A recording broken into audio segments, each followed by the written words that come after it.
Olá, o meu nome é Achille Simon, sou a sua consultora imobiliária cá em Portugal e hoje estou aqui nas Avenidas Novas com o Dr. Ricardo Louro para falar sobre o mercado imobiliário em Portugal. Estamos aqui na Martinez Echevarria. Dr. Ricardo Louro, muito obrigada por aceitar essa entrevista. Tenho aqui algumas perguntas que eu recebi dos meus followers do LinkedIn para lhe fazer. Muito bem. Primeiro, pode-me falar brevemente sobre a sua empresa e também a especialização que tem no mercado imobiliário aqui em Portugal? Muito bem. A Martins Echevarria e Ferreira, em Portugal, conta com 7 escritórios, 2 na zona da Grande Lisboa, que é onde estamos, nas Avenidas Novas e no Estoril, 1 no Porto e 4 escritórios no Algarve. Contamos ainda com escritórios em Espanha, onde a sociedade foi criada, e com um escritório na Turquia, em Istambul. Em Portugal, fazemos sobretudo assessoria jurídica a clientes internacionais, portanto, clientes não portugueses ou que não residem em Portugal. Fazemos sobretudo apoio na aquisição ou em participação de negócios imobiliários, também em criação de fundos e sociedades comerciais. É o que nós fazemos numa base diária. Não podemos dizer que somos especialistas, porque isso é uma questão complicada a nível deontológico, mas a nossa área preferencial de atividade, algo que eu pessoalmente faço há, diria eu, 20 anos, é precisamente o aconselhamento no investimento em imóveis, o investimento imobiliário em Portugal. Damos uma ajuda sobretudo aos clientes internacionais, de modo a tentar garantir ao máximo a segurança jurídica e a legalidade dos negócios em que os mesmos propõem participar. Muito bem. Falando aqui da compra do imóveis, quais são os passos legais da compra do imóvel em Portugal? Muito bem. O primeiro passo legal para quem quiser ter um imóvel em Portugal é ter um número fiscal português. Sem o número fiscal em Portugal, ou um número fiscal português, seja como residente ou não residente fiscal, não podemos adquirir o imóvel. Portanto, o primeiro passo é a aquisição ou a obtenção do número fiscal. Depois poderá ser ou não necessário a abertura de uma conta bancária em Portugal, vai depender de onde os compradores ou os investidores tenham já conta bancária. E, finalmente, fazermos o compliance quer do próprio comprador, ou seja, hoje em dia temos sempre que fazer um mínimo de compliance, sobretudo a identificação das partes, residência, proveniência dos fundos, pagamento dos impostos, enfim, não vou estar a amassá-la com esta estrutura, mas um mínimo de compliance que legalmente nos é exigido para evitar branqueamento de capitais e auxílio ao terrorismo.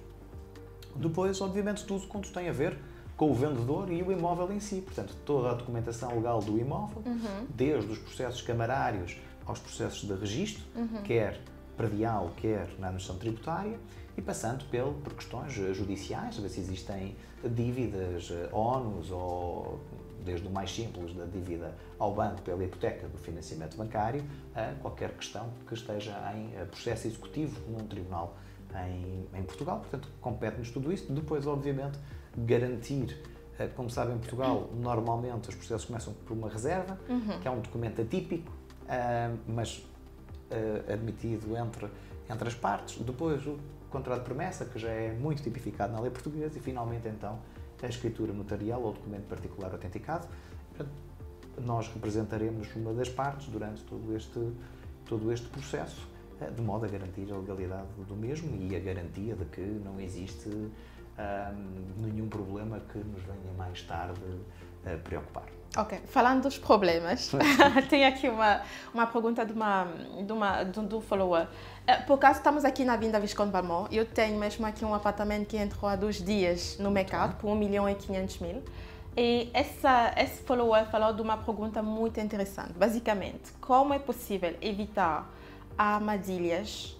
Ou então, será que temos aqui algumas considerações que os compradores devem estar cientes antes de comprar um apartamento? Sim.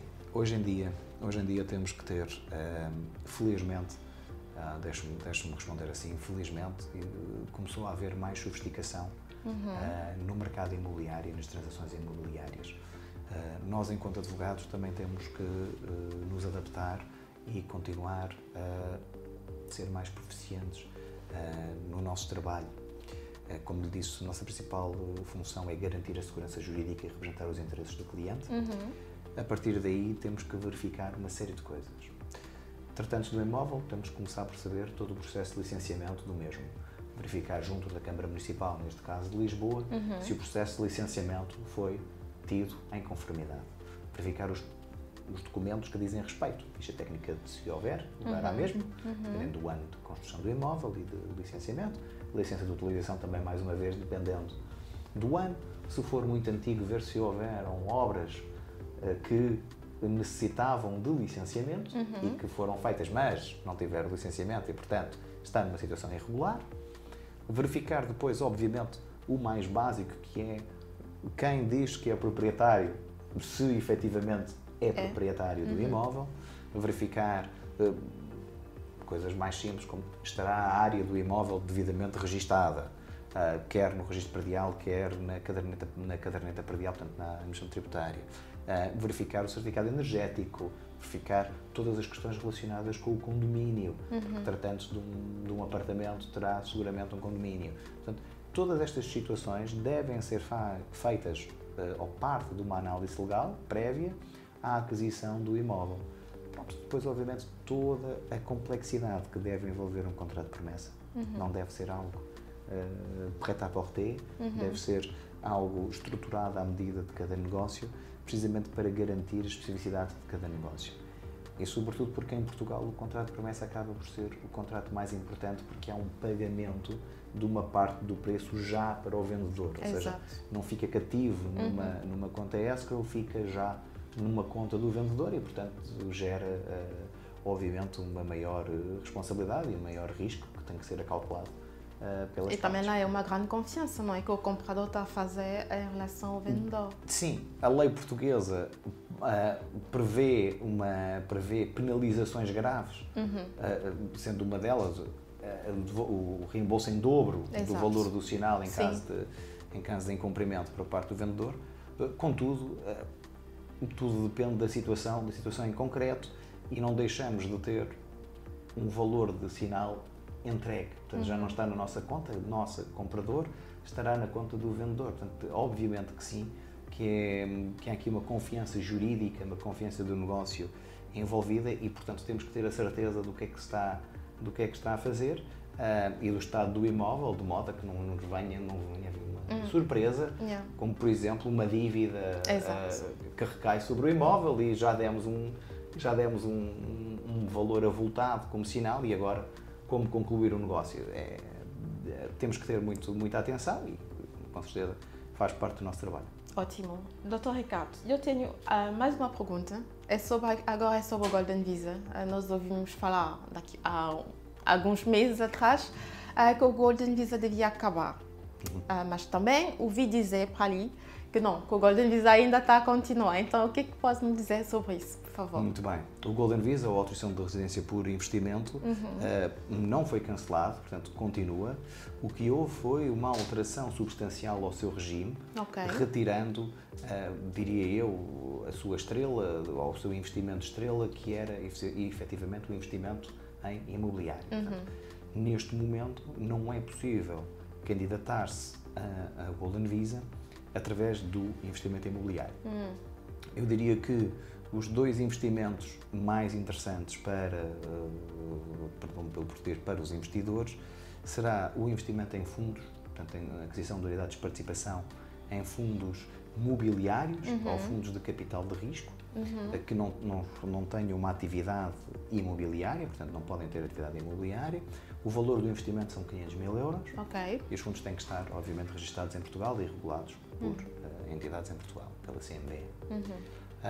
E diria também que a criação de uma sociedade comercial de direito português com um capital de 500 mil euros e o assegurar de 5 postos de trabalho, ou criar 5 postos de trabalho a tempo inteiro por 3 anos, ou o aumento de capital numa sociedade comercial já existente pelos mesmos 500 mil euros, com a criação dos 5 postos de trabalho por 3 anos, ou a manutenção de 10 postos de trabalho, será o outro tipo de investimento que mais apela aos investidores internacionais, que dá acesso ao Golden Visa, que continua, que tem outros tipos de investimento e que continua disponível para quem quiser usar. Muito bem, muito obrigada, Dr. Ricardo Louro. Foi excelente, acho que respondeu a todas as perguntas que eu trouxe hoje. E também vocês ali, se têm mais perguntas, não hesitem em pôr nos comentários. E pronto, e até a próxima, Dr. Ricardo. Muito obrigado. Obrigada.